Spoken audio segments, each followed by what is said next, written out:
Então, pessoal, hoje a gente vai tratar de um tema muito importante no direito processual penal, que é a teoria da nulidade no processo penal. Um tema que nós colocamos logo no início, na parte inicial do livro, no primeiro eixo estático, que é o local onde ele sempre deveria estar. Tá? Um bom dia a todos. Aguardando um pouquinho aqui o pessoal chegar, vamos iniciar já com o conteúdo. E quem puder, pega o seu café.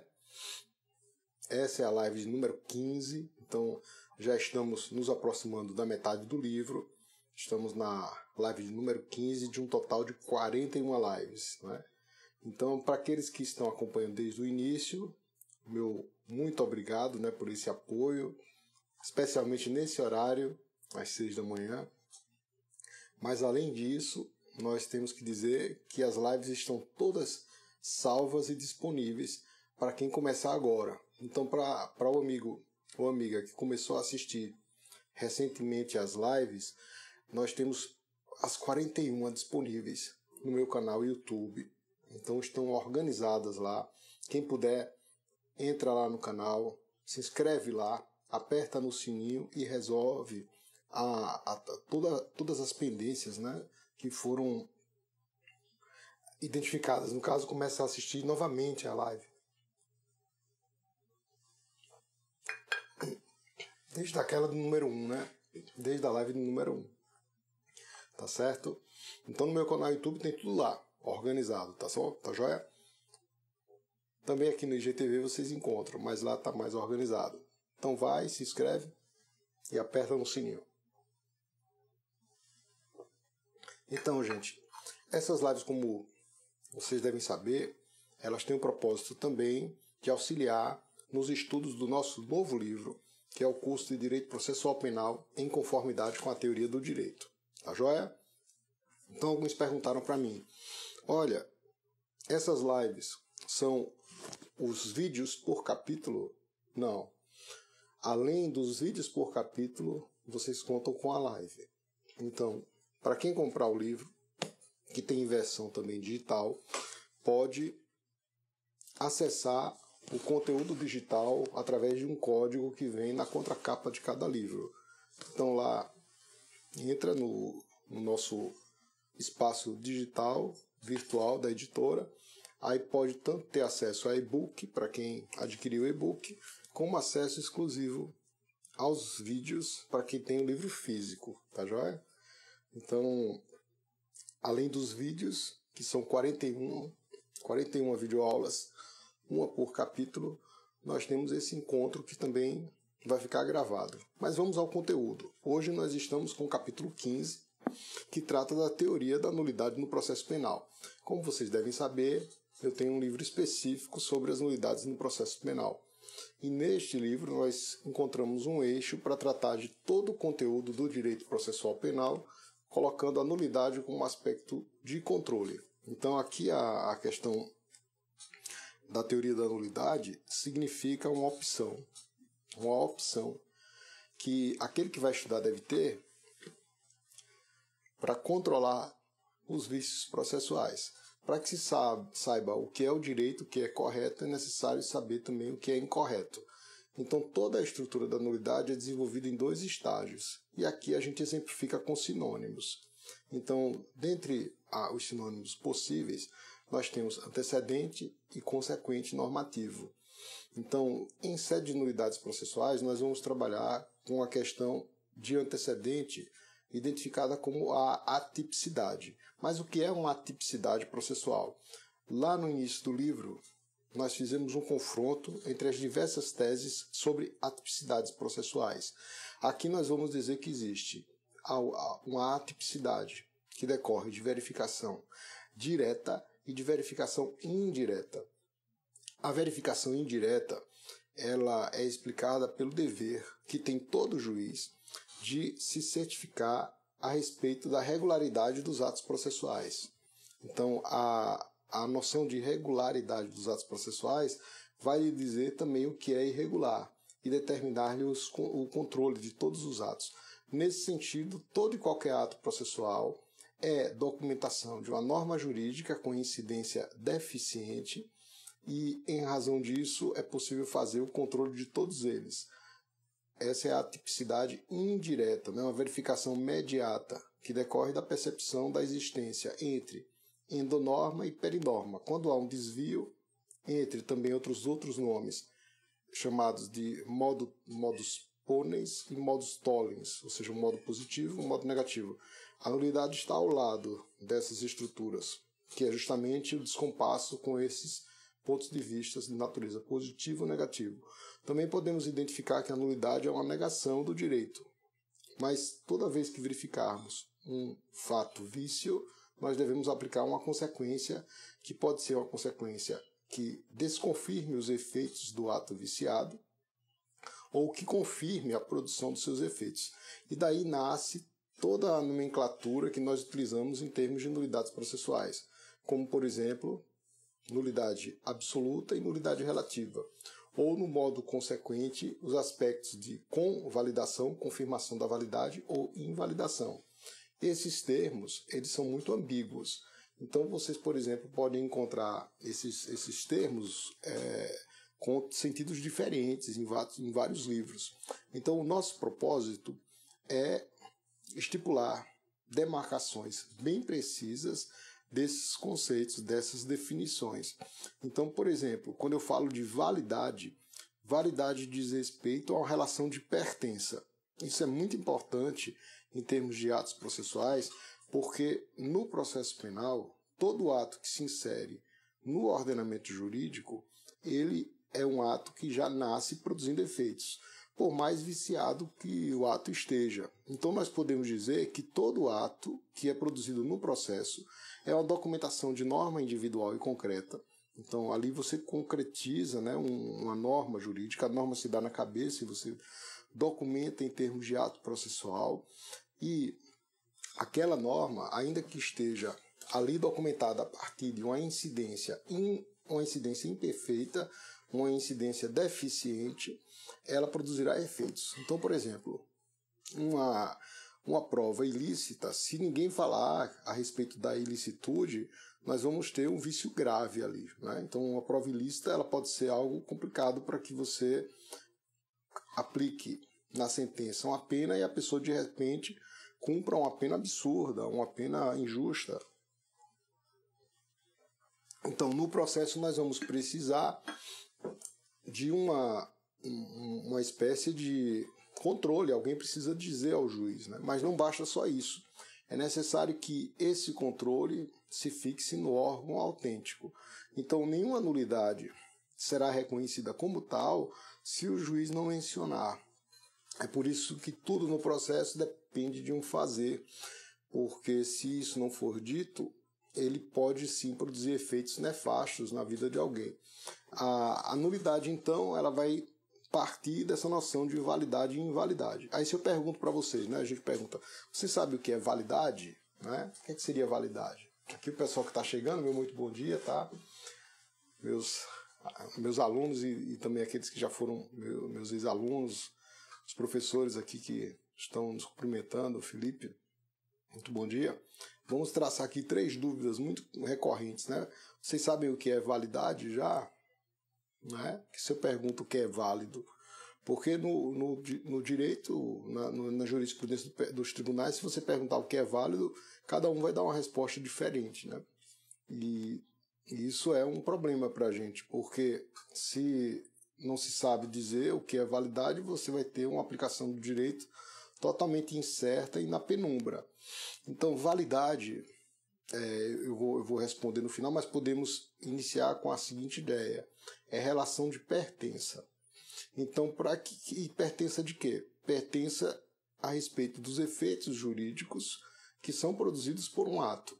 Então, quando eu documento um ato no processo, ele já é de per si válido, né? E nós explicamos aqui essa relação de validade e a relação de invalidade. A invalidade é um sinal negativo que você apõe na validade.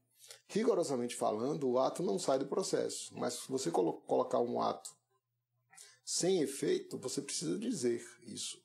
Então, é por isso que a nomenclatura que diz assim, olha, teoria das invalidades não é bem correta, né? Porque se eu falo de direito, é direito aquilo que já está sendo documentado enquanto algo válido, né? Então, assim, essa é a questão. Por exemplo, toda lei, se eu for para o âmbito abstrato, toda lei ela é considerada constitucional, né? Ou seja, a presunção de constitucionalidade das leis. Então, observem que a gente tem leis absurdas no nosso sistema, né? Se inserem leis absurdas no nosso sistema.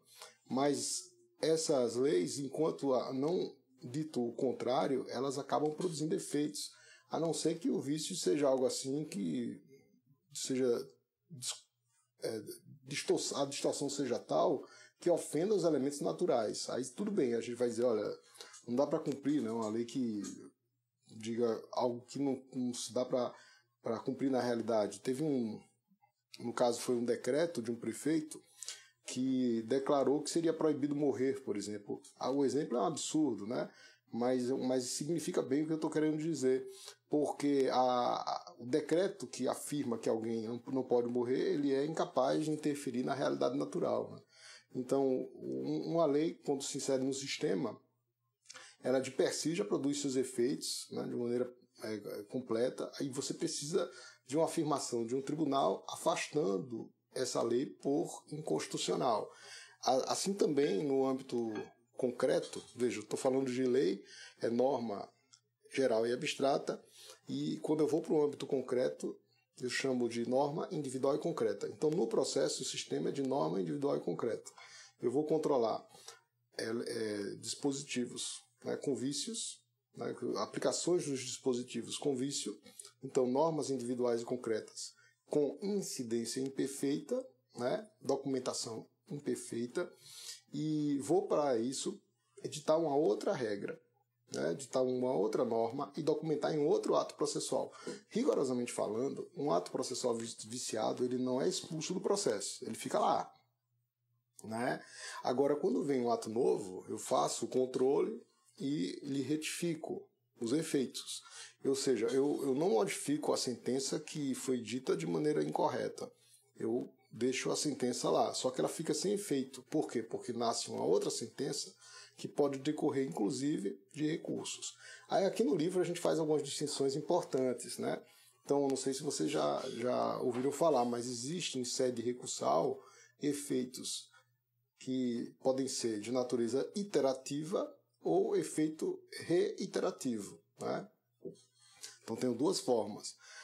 Por exemplo, o recurso de embargos de declaração tem efeito iterativo. Por quê? Porque o controle é feito de maneira linear, pelo mesmo órgão que editou a sentença. Então, se alguém opõe embargo de declaração contra a sentença, quem vai julgar é o mesmo órgão, ou o juiz no primeiro grau, ou o tribunal, ou o respectivo órgão recursal. Agora, quando essa afirmação ela depende de uma verticalização, ou seja, eu interponho apelação, cujo objetivo é declarar a nulidade de um julgamento do júri por ter sido este julgamento se dado de maneira manifestamente contrária à prova dos autos. Tudo bem, vai haver uma nulificação do júri, mas por um órgão vertical. Aí nós chamamos de efeito reiterativo, né? Então isso é um saneamento. Também os efeitos podem ser relacionados com o saneamento. O saneamento por meio de embargos de declaração é um saneamento iterativo. O saneamento por meio de uma apelação é um saneamento reiterativo. Isso é uma convenção, né? E diz respeito a normas individuais e concretas efetivamente documentadas. De que maneira? Existe uma norma individual e concreta que foi editada, por exemplo, a sentença viciada, e vai existir uma nova norma individual e concreta que pode ser editada pelo mesmo órgão por um órgão superior, mas uma nova norma individual e concreta que vai tornar sem efeito aquela viciada e vai colocar outra em seu lugar, ou vai determinar a produção de outro procedimento. Não é? Aqui nós vamos ver com todas as linhas, assim que é bem perceptível a noção de relação. Ou seja, que as coisas se relacionam tanto na órbita de atos processuais, ou seja, um ato processual não faz sentido sem outro ato que lhe anteceda. E também vamos perceber que as próprias categorias envolvem relação para que possam ser compreendidas. Então, por exemplo, quando eu falo nulidade relativa, né, essa é uma classe. Uma das 4 classes que estão estruturadas na teoria da nulidade no processo penal, a nulidade relativa. A questão é de relação. Então, por quê? Porque para que você identifique uma nulidade relativa, você deve considerar outras normas em jogo, como, por exemplo, os princípios que nós estudamos na aula anterior. E os princípios, como, por exemplo, o princípio Pade Nullité Sangriff, ele se insere na tese da estrutura nulificadora. Então, se eu perguntar assim, qual que é a estrutura nulificadora? Vamos saber, né? Porque quando se fala em nulidade, todo mundo só pensa no defeito e quer resolver a coisa sem pensar no elemento anterior. E a estrutura nulificadora, ela envolve uma hipótese, que é uma tese fraca, e uma tese propriamente dita, que é a tese forte. Como é que a tese fica forte? Através da justificativa, da fundamentação. Aqui se insere com todo o rigor o artigo 93, inciso 9 da Constituição, que manda fundamentar as decisões judiciais. Então significa dizer que eu tenho uma hipótese e tenho uma tese. Então eu tenho, por exemplo, como hipótese, inexistência, nulidade absoluta, nulidade relativa e irregularidade. E como tese forte, eu posso agregar a esses elementos viciados, que é a nulidade fato, as nulidades consequências, que são de invalidação, em relação à validade novamente, tornar sem efeito, invalidar, ou seja, colocar um sinal negativo naquilo que foi validado. Eu tenho convalidação, enquanto confirmação da validade, isto é, dizer que a operação dos efeitos da norma, apesar do vício, deve prosseguir, quando, por exemplo, se cuidar de nulidade relativa e se perceber que o vício não foi capaz de afetar direito fundamental da parte envolvida. Aí eu confirmo. É justamente aqui que incide a relação entre princípios. Então, uma relação entre princípios significa dizer que aqui eu estou no aspecto chamado de aspecto possibilista, o campo possibilista. O que é um campo possibilista? É um campo pragmático, que depende de argumentação. É o espaço mais forte da retórica. Então, quando eu vou fundamentar, eu também menciono retórica nos seus 3 níveis. Isso a gente comentou nas primeiras lives. O nível material, o imediato, cuja incidência de um método. O nível estratégico ou mediato, cuja incidência de metodologia. E o nível mais abstrato, que se refere à relação entre o método e a metodologia, que é a metódica, que é um aspecto muito mais filosófico e analítico. Então temos aqui 3 eixos que podem me auxiliar a fundamentar o aspecto possibilista, que é a incidência de princípios. Então é por isso que eu digo, olha, não houve ofensa a direito fundamental. Então quando eu digo isso, eu digo, vai incidir o princípio do prejuízo, mas sou eu, juiz, que vou dizer que o ato feito de outra forma não foi capaz de suprimir a eficácia da garantia fundamental envolvida, ou de um outro direito da parte envolvida. Então aqui eu tenho uma percepção de que a nulidade relativa não deve ser entendida como nulidade relativa, simplesmente relativa, porque ela é flexível, ou porque eu posso fazer vistas grossas em relação ao vício. Não é assim. Ela é relativa porque ela se relaciona com outros aspectos normativos e o texto constitucional não deve ser interpretado às tiras ou aos pedaços. Aos amigos que chegaram agora, pessoal, essa é a live número 14, tá? De um total... Aliás, essa é a live de número 15, a gente fez a 14 ontem, que tratou dos princípios, e essa live 14 é importante para a de hoje, mas é uma live que faz parte de um total de 41 lives, que se refere a uma live por capítulo no nosso curso de Direito Processual Penal, em conformidade com a teoria do direito. Então aqui a gente faz uma facilitação do acesso a esses conteúdos e que tem o propósito de demarcar bem os conceitos processuais penais. A demarcação desses conceitos, ela tem várias importâncias. Eu posso perguntar quais são as importâncias, Qual é a importância maior de demarcar o conceito? Uma delas é você saber o que está fazendo, você ter domínio sobre a questão. Então, é diferente alguém falar nulidade, não, sob pena de nulidade, não diz o que é.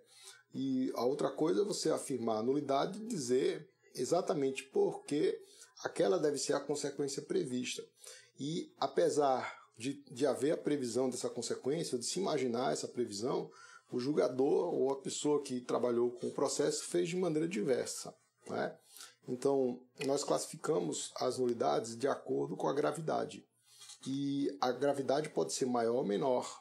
Em razão disso, no aspecto antecedente, nós dizemos que existe inexistência jurídica. A inexistência jurídica, pessoal, né? O que é a inexistência jurídica? O que é a inexistência de fato?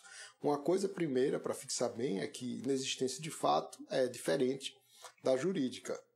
A inexistência de fato pode desaguar em inexistência jurídica, como, por exemplo, se falta um elemento essencial estrutural ao processo, como, por exemplo, a denúncia, e, em razão disso, o processo que aparentemente existe não existe juridicamente, porque lhe falta uma peça estrutural, né? Então, aqui eu tenho inexistência jurídica decorrente de uma omissão, de uma inexistência de fato, mas são coisas distintas.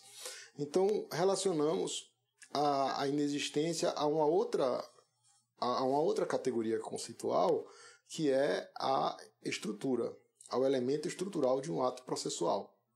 Então existem elementos sem os quais não são identificados pelo sistema. Novamente, a noção de sistema necessária para a compreensão do assunto. Outra questão importante é a nulidade absoluta, que no degrau é a seguinte, em ordem decrescente de gravidade do vício que afeta o ato. Então, quando a gente chama de nulidade absoluta, nós relacionamos a um outro elemento, que é um elemento que visa organizar esses atos, né? Um elemento convencionado pela doutrina com base em elementos, em termos que são usados na jurisprudência.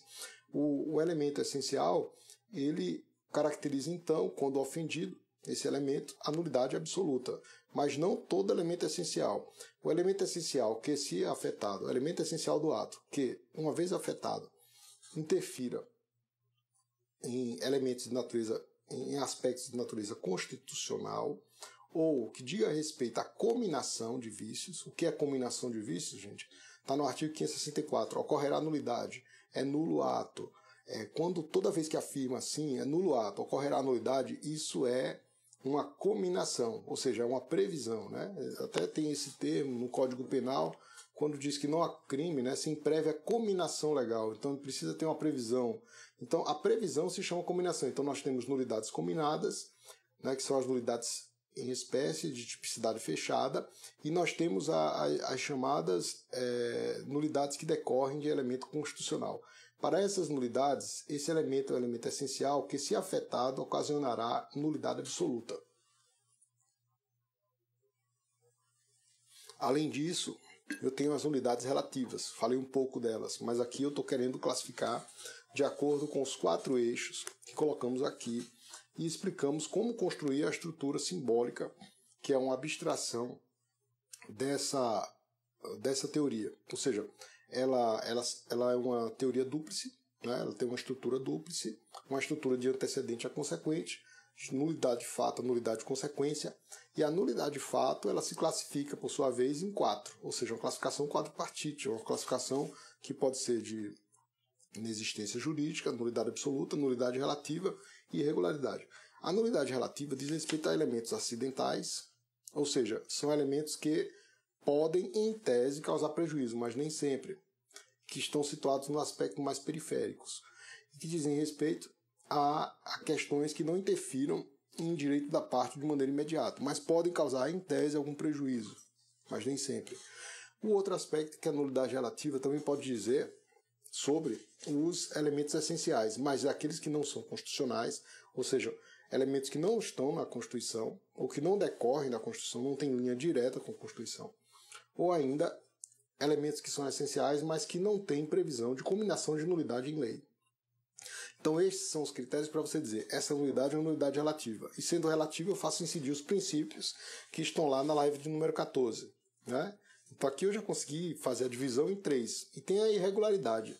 A irregularidade eu costumo dizer que os elementos são acidentalíssimos, né? Aqueles elementos muito acidentais.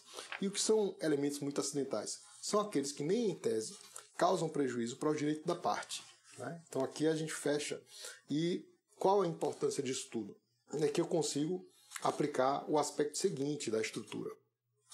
E o aspecto seguinte da estrutura pode se dividir em efeitos gerais e efeitos específicos.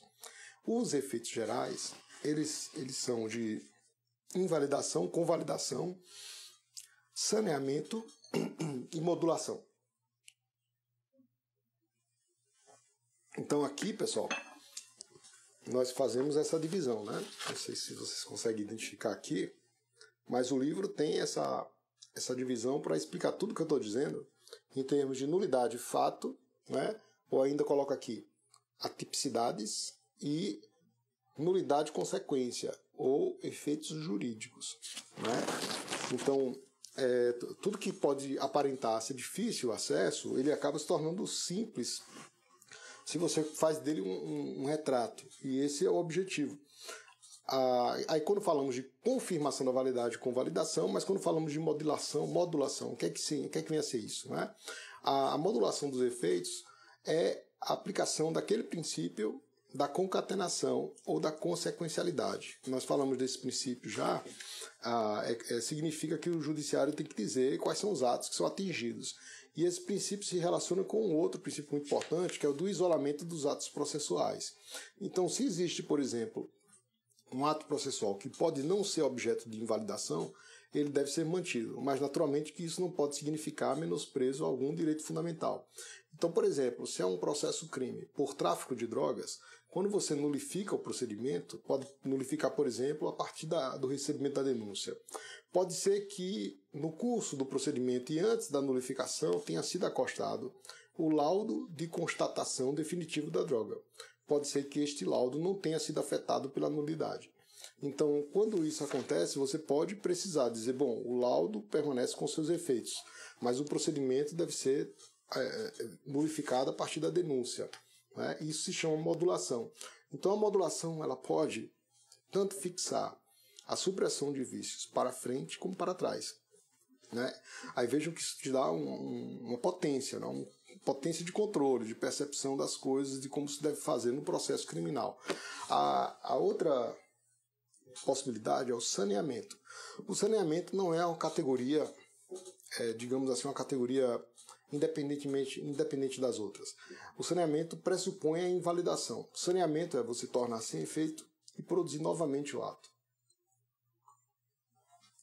Então, quando falamos em saneamento, nós devemos pressupor primeiro a invalidação do processo, que pode acontecer em primeiro nível ou em segundo nível.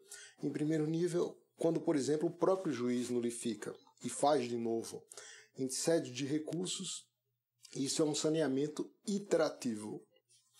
Quando é no plano vertical, ou seja, que sai do caráter linear, quando, por exemplo, você interpõe uma apelação criminal, interpõe um recurso sem distrito, quem pode determinar o saneamento é o tribunal. Ele pode nulificar, aí, por exemplo, se for ausência de um requisito, né, específico para que o procedimento tenha desenvolvimento válido e regular, ele manda o juiz sentenciar de novo. Esse é um saneamento reiterativo. Né? Esse é um saneamento reiterativo. Aqui, gente, muito bom dia. Lembrando que é sempre importante aquela interação entre a gente, né? Coraçãozinho eu gosto de receber. Aqui eu já recebi vários acenos de quem entrou e ficou um período com a gente, saiu e às vezes retorna, às vezes é problema de conexão. Esse número que está aí sempre é mais do que está aí, né?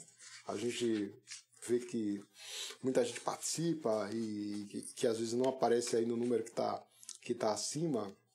Então, quem puder mandar um coraçãozinho e mandar aquele aviãozinho para os amigos, a live está acontecendo, né? Às vezes alguns reclamam do horário, muito cedo e tal, mas só que eu acabei precisando desse horário por conta dos demais compromissos e para manter também uma constância já que não é uma live exclusiva, são várias lives sobre o livro, né? São 41 lives, e aí a gente precisava estabelecer um horário que a gente pudesse cumprir sem frustrar nossas expectativas. Então aqui nós explicamos as categorias que ficam no aspecto da hipótese e no aspecto da tese, né? A hipótese é a tese fraca, hipótese, tese fraca, e a tese forte. Você tem sustentação para dizer. E você fortifica a tese como? Quando você descreve os elementos afetados e diz por que você está considerando nulidade absoluta. Você diz por que a nulidade relativa. Então isso desmonta toda tentativa de querer misturar as categorias que às vezes a gente identifica em vários setores, né? Seja na jurisprudência, seja na doutrina. Às vezes se diz que é uma nulidade absoluta, depois diz que é inexistente, depois diz que é relativa, depois diz que toda nulidade é relativizada. Isso causa uma grande confusão na cabeça de quem está estudando, né? E de quem está tentando aprender. Então, gente, além dos efeitos gerais, nós temos efeitos específicos, né?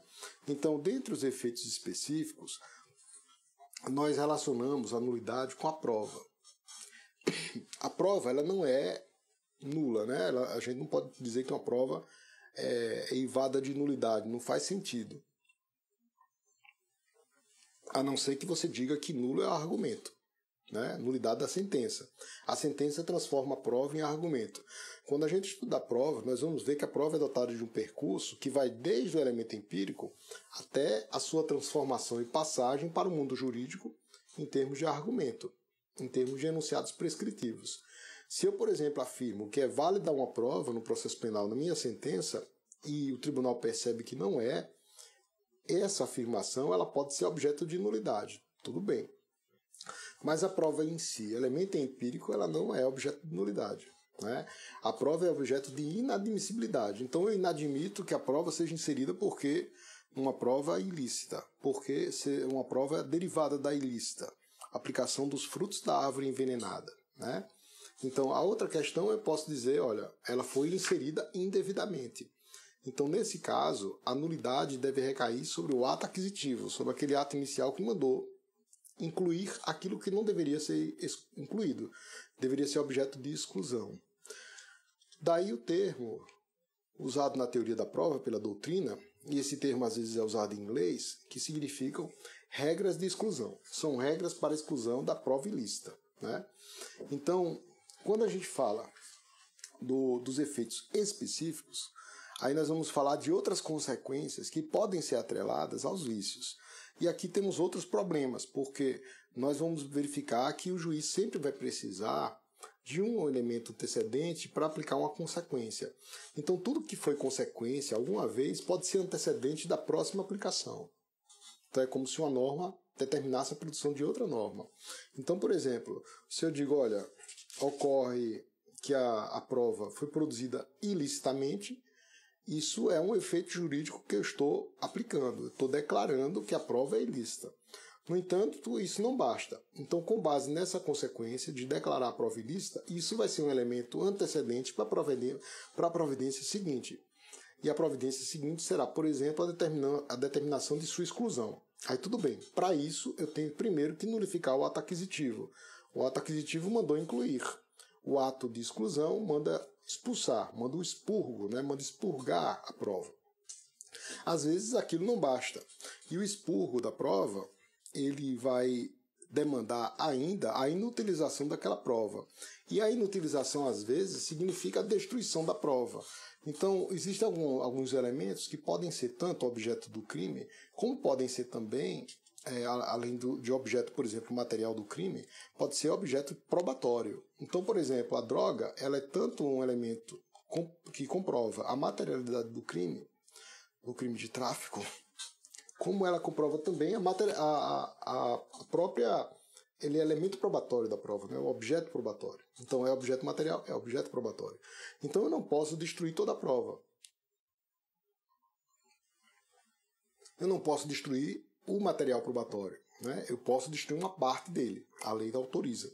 Então, você tem que reservar sempre um pouco, né, daqueles elementos da droga para que isso permita o contraditório. Então, devemos ter muito cuidado com a aplicação desses antecedentes a consequente. O consequente de uma coisa se torna antecedente de outra incidência normativa, e assim por diante, como se uma norma determinasse a produção de outra norma. Então, no caso da inutilização, é uma providência importante, mas, a nosso ver, ela merece controle de constitucionalidade. Então, um dos aspectos para você, por exemplo, destruir um elemento probatório, existe previsão para destruir droga, existe previsão para, por exemplo, descartar elementos de mídia, né? Você intercepta alguém durante anos, depois descarta. Então, para que a gente evite que o nosso processo se torne um processo inquisidor, é indispensável que haja a intimação do defensor, seja ele público, seja ele dativo, seja ele constituído, né? Então, isso é uma providência indispensável. Então, tudo bem, vamos destruir uma parte, né, do elemento probatório. Ótimo, tem previsão legal? Tem. Mas essa destruição ela não pode ser feita sem a ciência dos envolvidos, em especial sem a ciência da pessoa imputada, né? Aí vocês vão perceber que existem vários juristas assim, que a gente reconhece, né, como juristas famosos mundialmente, inclusive, como Klaus Hoxie, né? Então eles tratam de elementos que fazem menção também a relações entre antecedente e consequente. Usam nomenclaturas diferentes, mas eles não deixam de lado a estrutura normativa. Então, por exemplo, aqui nós citamos, em sede recursal, né, que o Hoxie, Artz e Tiedemann, eles mencionam os atos de causação e os atos de obtenção. Então é bem interessante porque quando você fala, olha, se trata de atos de causação, se trata de atos de obtenção, ele se refere a um efeito mais imediato ou um efeito mediato, em sede recursal. Então, às vezes a previsão é para, por exemplo, impedir a impugnação de um ato processual. Então, quando eu falo, olha, aquele vício ele impede que você examine a questão. Então, eu tenho ali um aspecto que se refere à inadmissibilidade do recurso, né? Então, se você interpõe um recurso inadequado contra uma decisão, né, aquilo ali deve causar a inadmissão imediata do seu recurso. Tá? Agora, quando a questão já diz respeito à admissão do recurso e a alguma providência subsequente, a gente pode dizer, bom, aquele recurso ele se trata de uma demanda antecedente para atos de obtenção. Então você pode, a partir do recurso, ter um ganho em termos, por exemplo, de reforma da decisão. Então vejam que a utilização das categorias ela tem um propósito de primeiro, ordenar o processo. Então, é como se eu não pudesse fazer as coisas de qualquer jeito, de qualquer maneira, né? Tem, em segundo lugar, um propósito de melhor compreensão da matéria, porque você consegue identificar o assunto como se você estivesse usando uma lupa e verifica as suas articulações, né? E, em terceiro lugar, que é tão importante quanto as primeiras etapas, você consegue obter maiores resultados. Eu creio que a expressão que a gente pode dizer a partir disso tudo é que o uso desses elementos teóricos eles têm uma potência de mitigar o caos, né? Se a gente pode assim dizer alguma coisa sobre o nosso sistema, é que a forma como ele vem sendo aplicada ela tem dado uma ampliação aos elementos discricionários, aos elementos subjetivos, ao decisionismo, né, ao voluntarismo. E sempre é complicado quando você não tem condição de prever sequer o que o tribunal vai dizer por conta do arbítrio que está sendo deferido ao órgão judicial ou aos protagonistas da ação, como o próprio autor da ação penal. Aqui nós falamos do desentranhamento, que é uma categoria, nós falamos aqui no capítulo 15, né? Estamos agora na página 360 do livro, então já estamos nos encaminhando para perto da metade. O livro tem 1056 páginas, né? E tem também, assim, quem quiser estudar por assuntos, né, de maneira separada, tem índice remissivo, né? Então você também consegue identificar esses elementos. Eu quero estudar sobre conexão. Você tanto acha lá no índice remissivo, como acha também no índice por artigos, como também tem um sumário logo no início do livro, né? Então, quando eu falo, por exemplo, de desentranhamento, que é um nome vulgar usado pelo nosso sistema, o desentranhamento ele deve ser relacionado às expressões técnicas para você entender o que é, né? Então, o desentranhamento ele se relaciona primeiro com a inadmissibilidade, em um aspecto antecedente, e em um aspecto consequente, ele se relaciona com a inutilização. Então, se eu posso dizer que a simbiose disso tudo é a exclusão da prova, né? Exclusionary rules, ou regras de exclusão, por outro lado, eu posso dizer que o desentranhamento está em permeio entre a inadmissibilidade da prova, ela não deveria ser admitida, e a sua inutilização, ou seja, porque foi admitida de maneira incorreta, agora eu preciso produzir uma norma de controle, uma norma individual e concreta. Né? Sempre norma individual e concreta. Em seguida ao desentranhamento, aí tratamos dos aspectos de inutilização da prova. Né? Assim, o bacana da teoria da nulidade é não só você explicar o aspecto teórico, né? Mas você dizer por que isso é importante. Né? Então, assim, qual a utilidade disso tudo? Né? Essa teoria é fértil, porque se a gente tiver a teoria só para enfeitar, ela não será interessante. Mas se eu tenho, além do aspecto de precisão, aspectos que propõem resultados ótimos, aí eu digo, bom, temos então uma importância.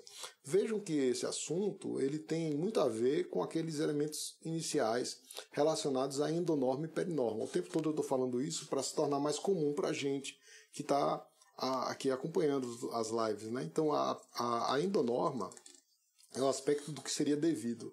A perinorma é do que seria indevido. O que é que eu quero dizer com isso? É que a gente não consegue entender bem, aprender bem o direito, se você não tiver a percepção de que o direito é também o indevido. Né? Ou seja, que sabendo o indevido você consegue contornar de maneira melhor aquilo que é correto, aquilo que é devido. E aqui temos várias formas de classificar com outros nomes, os autores variam, né? Os nomes. Então, por exemplo, eu posso falar em proposição afirmativa e proposição negativa. Quando eu digo, olha, a citação deve se realizar por edital, artigo 366 do Código. Né? Em que hipóteses? Ela vai se realizar por edital quando a pessoa não foi encontrada. Né? Se ela estiver se ocultando, eu cito com hora certa.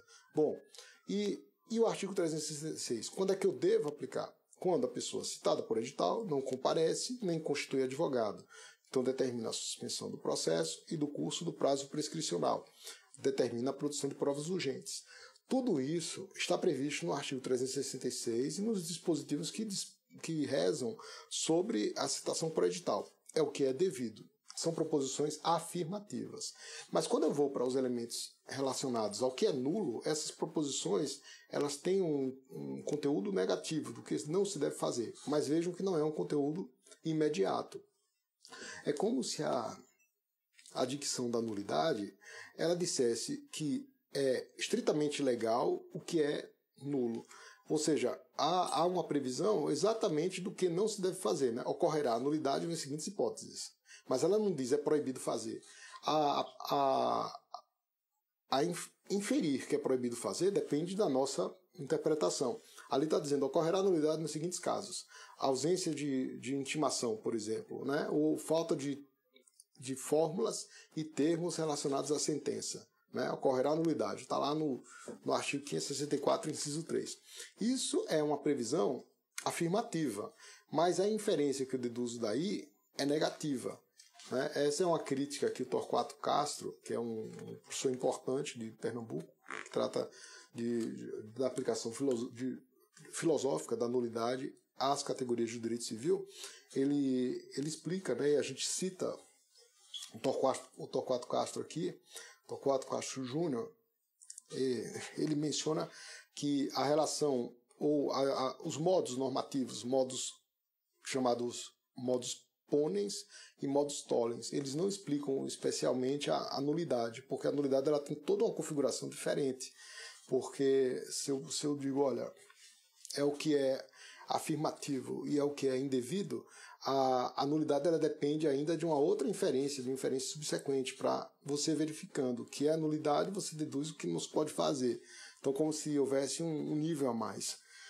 Naturalmente que isso também envolve um ponto de vista, né? Assim, quem pensa diferente não quer dizer que ele tá errado por isso, né? É um ponto de vista. O mais importante é que você, tendo o seu ponto de vista, você fundamente e chegue à conclusão devida. Então, quando a gente fala de proposição afirmativa, eu posso falar, bom, se trata de o que se deve fazer. Quando é proposição negativa, o que não se deve fazer. Em relação à nulidade, eu posso até enquadrar aqui na proposição negativa, mas dependendo da minha interpretação, eu digo, bom, se trata de uma tipicidade direta. Mas o que é tipicidade direta, tipicidade indireta, né? A tipicidade direta prevê lá exatamente o vício enquanto tal. Então, por exemplo, ocorrerá nulidade nos casos de incompetência do juiz. Tipicidade direta. A tipicidade indireta depende da aplicação do artigo 251 do Código, que diz que a gente tem o dever, né, o juiz tem o dever de velar pela regularidade dos atos processuais. Isso significa dizer que eu primeiro preciso saber o que se deve fazer, a endonorma, para depois se deduzir o que não se deve fazer, a perinorma. Tá? Além disso, gente, nós relacionamos esses elementos aos aspectos desenvolvidos pelo Tércio Sampaio Ferreira Júnior, que são os aspectos de endonorma e perinorma.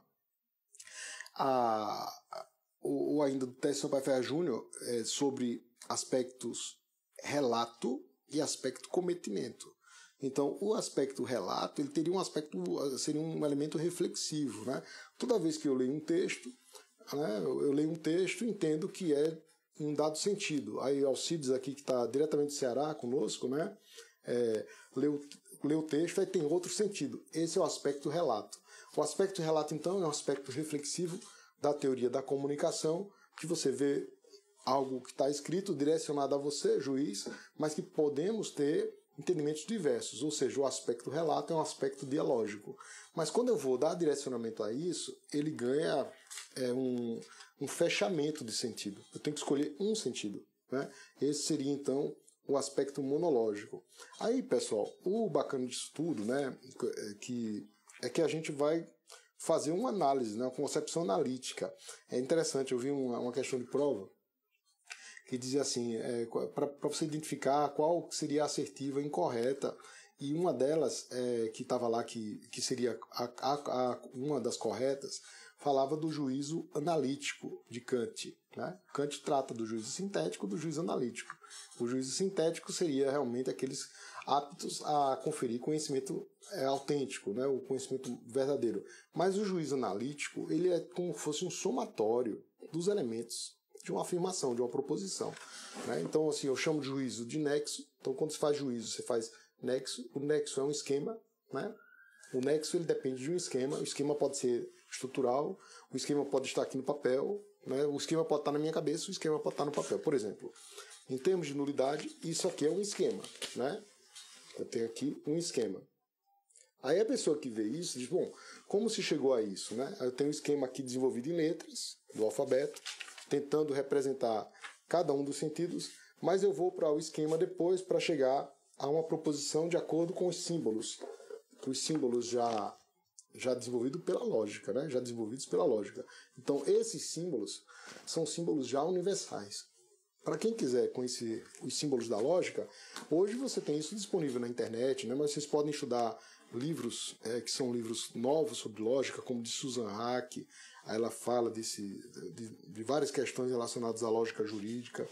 E em relação aqui, a gente fala de símbolos que explicam a estrutura da nulidade que a gente vem falando durante todas essas lives. Bom, isso aqui é assustador, né? Mas tem como saber.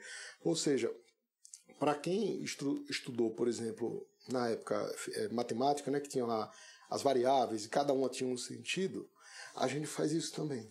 Então aqui existe um cálculo, mas o cálculo é normativo. E o cálculo é um cálculo que pode se enquadrar no chamado juízo analítico de Kant. O juízo analítico, ele é verdadeiro, né? No seguinte sentido. Ele é verdadeiro porque ele explica exatamente o todo.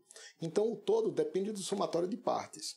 E as partes, a simbiose das partes, elas representam realmente a verdade. Então você não pode dizer, a não ser que não seja o juízo analítico, mas se for um juízo analítico, ele é necessariamente verdadeiro. Né? Então essa era a questão, né, que estava lá na questão do concurso público, viu, pessoal? Né? Seria um juízo o juízo analítico seria um juízo necessariamente verdadeiro. Correto, né? Correto nesse sentido, correto porque eu não posso dizer, então, que S, enquanto nulidade, estrutura da nulidade, sistema S, né? Sistema individual e concreto, estrutura da nulidade, ela vai depender de um P e deve ser Q. Mas o que é que significa tudo isso? Uma nulidade fato para uma nulidade consequência. Necessariamente vai ser isso. Não vai ter outra forma de se explicar uma estrutura nulificadora. Eu posso depois ir preenchendo os conteúdos. E aqui a gente faz um passo a passo. Né? Em algumas páginas a gente explica o passo a passo para se chegar a isso aqui. Então, por exemplo, iniciamos com a descrição de cada uma das proposições, né? Aí a gente faz também aqui a menção, cada uma das proposições, dizendo como se chega, né? E por que é dessa maneira que deve ser encontrado como um padrão normativo em todas as normas jurídicas de processo penal. Não só as nulificadoras, mas você encontra esse tipo de estrutura para normas probatórias, para normas recursais, para normas de recebimento da denúncia, disposições de audiência. A grande sacada é você conter o arbítrio. Aqui, o João Mingo tá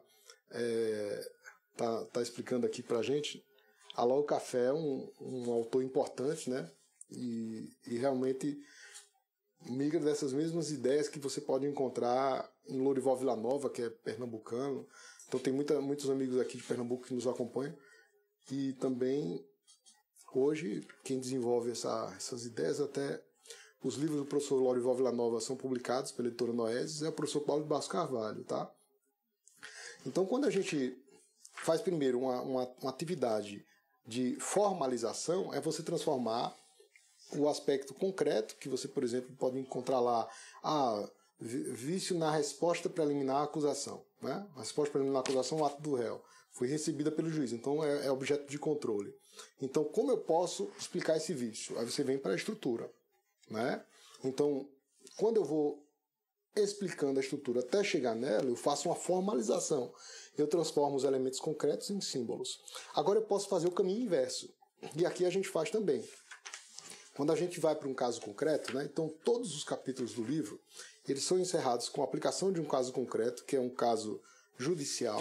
Então eu sempre cito uma jurisprudência recente, e as jurisprudências são todas ali do eixo de 2020, 2021, e as mais antigas que a gente pode encontrar no livro são de 2015, menos que isso não, porque não temos coisa nova, mas assim que surge a gente já faz a devida adequação.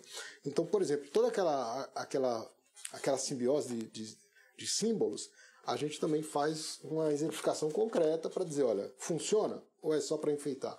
Então aqui tem um caso concreto e a respectiva consequência com a utilização de cada um dos elementos. Né? Então na hipótese aqui, nós fazemos a menção em relação ao artigo 226, que trata do reconhecimento de pessoas ou coisas. Né? Então, a nulidade absoluta no reconhecimento, aqui existe uma questão dúbia, que é a seguinte: quando se trata de ato produzido durante uma audiência ou durante um ato já procedimental inserido, alguns dizem que haverá nulidade do próprio ato. Na verdade, não é nulidade da prova, é nulidade do que está documentado nos autos.